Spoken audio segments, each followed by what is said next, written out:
आज दिशा एस्ट्रोलॉजर के इस विशेष मंच पर आप सभी का हृदय से स्वागत है। आज का यह वीडियो केवल एक प्रवचन नहीं है, यह आपकी उसी चुप पीड़ा की आवाज है जिसे आप हर दिन अपने भीतर दबाकर रखते हैं। बहुत से लोग कहते हैं, परिस्थिति जैसी है वैसी ही रहेगी, अब क्या ही बदल सकता है।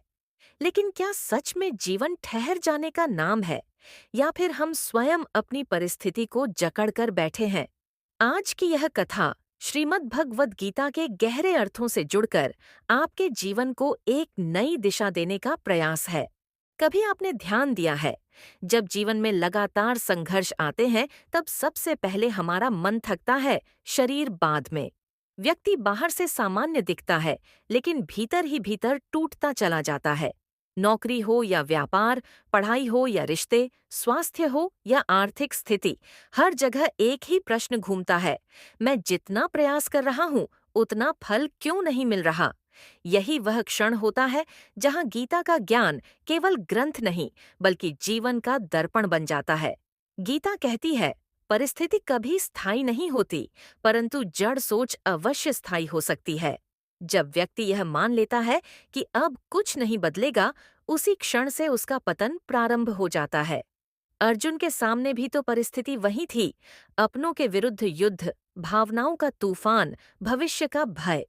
परंतु श्री कृष्ण ने उसे परिस्थिति बदलने का नहीं, दृष्टि बदलने का उपदेश दिया, क्योंकि दृष्टि बदलते ही परिस्थिति स्वयं बदलने लगती है।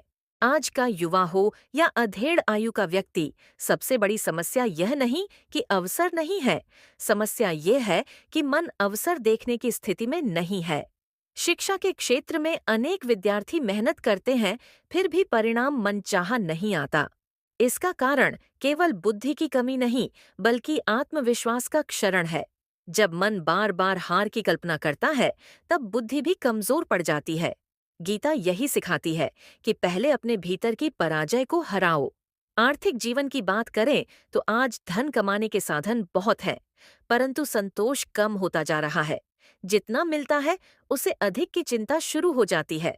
श्री कृष्ण कहते हैं, कर्म करते रहो, परंतु फल के बंधन में मत बंधो।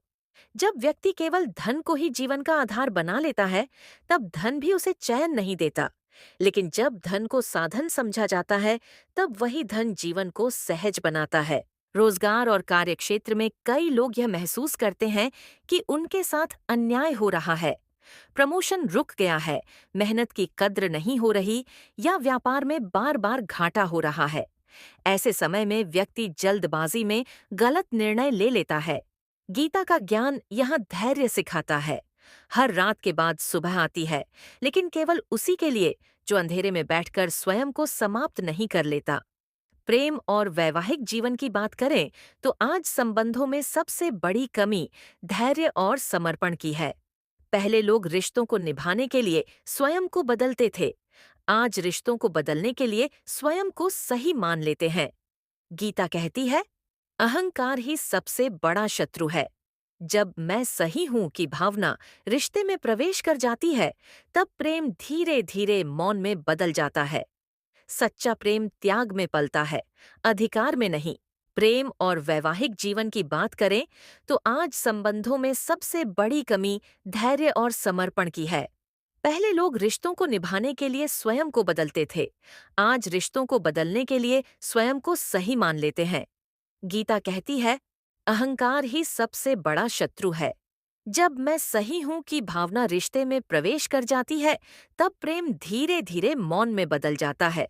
सच्चा प्रेम त्याग में पलता है, अधिकार में नहीं। विवाहित जीवन में कई बार ऐसा लगता है कि समझदारी समाप्त हो गई है।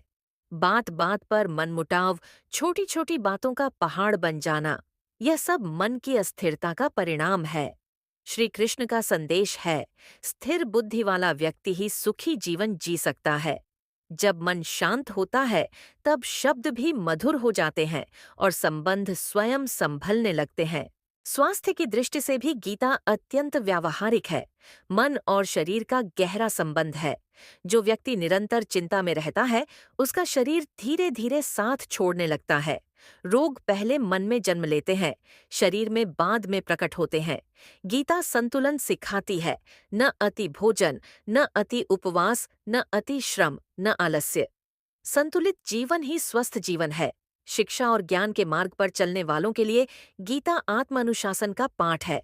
केवल डिग्री प्राप्त करना ज्ञान नहीं है, बल्कि अपने विचारों को अनुशासित करना ही वास्तविक शिक्षा है। जो विद्यार्थी आज संघर्ष से घबराता है, वही कल सफलता का भार नहीं संभाल पाता। इसलिए गीता कहती है, तपस्या से ही तेज उत्पन्न होता है। कई लोग पूछते हैं, क्या भाग्य सब कुछ तय करता है?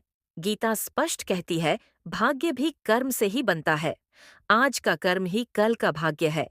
यदि आज आप आलस्य, भय और नकारात्मकता में जी रहे हैं, तो भविष्य भी वैसा ही होगा। लेकिन यदि आज आप साहस और श्रद्धा के साथ आगे बढ़ते हैं, तो आने वाला समय भी आपका साथ देगा। सबसे महत्वपूर्ण बात यह है कि जीवन में परिवर्तन बाहर से नहीं, भीतर से शुरू होता है। जब तक व्यक्ति स्वयं को दुर्बल मानता रहेगा, तब तक संसार भी उसे दुर्बल ही मानेगा। श्री कृष्ण ने अर्जुन से कहा, उठो, अपने कर्तव्य को पहचानो। यही संदेश आज हर उस व्यक्ति के लिए है जो परिस्थितियों के बोझ तले दबा हुआ है। धीरे धीरे जब यह समझ विकसित होती है कि मैं परिस्थितियों का दास नहीं, बल्कि परिस्थितियां मेरे कर्मों का परिणाम है, तब जीवन में अद्भुत परिवर्तन आने लगता है। वही व्यक्ति जो कल तक स्वयं को असहाय समझ रहा था, आज आत्मविश्वास से भरा खड़ा होता है। यही गीता का चमत्कार है। ये आपको बदलती नहीं, आपको स्वयं को पहचानने देती है। और अंत में जीवन की सबसे सुंदर सीख जो होता है, अच्छे के लिए होता है। लेकिन यह समझ केवल उन्हें आती है जो धैर्य रखते हैं। जल्दबाजी में लिया गया निर्णय अक्सर पछतावे में बदल जाता है। इसलिए ठहरिए, सोचिए और फिर आगे बढ़िए। श्री कृष्ण का मार्ग यही है, सचेत कर्म का मार्ग। यदि आज का यह वीडियो आपके मन को थोड़ा भी हल्का कर पाया हो, यदि आपके भीतर यह विश्वास जगा पाया हो कि मेरे जीवन में भी परिवर्तन संभव है, तो समझिए कि हमारा उद्देश्य पूर्ण हुआ। दिशा। एस्ट्रोलॉजर का यही प्रयास है कि आप हर वीडियो के बाद स्वयं को पहले से अधिक मजबूत, शांत और आशावान महसूस करें। जीवन बहुत मूल्यवान है। इसे परिस्थितियों के हाथों हारने मत दीजिए। आज नहीं तो कल, परंतु यदि आप निरंतर चलते रहे तो मंजिल अवश्य मिलेगी। श्री कृष्ण का वचन यही है और अनुभव भी यही कहता है। अपने भीतर की शक्ति को पहचानिए, क्योंकि जब मन जाग जाता है, तब परिस्थिति स्वयं रास्ता छोड़ देती है।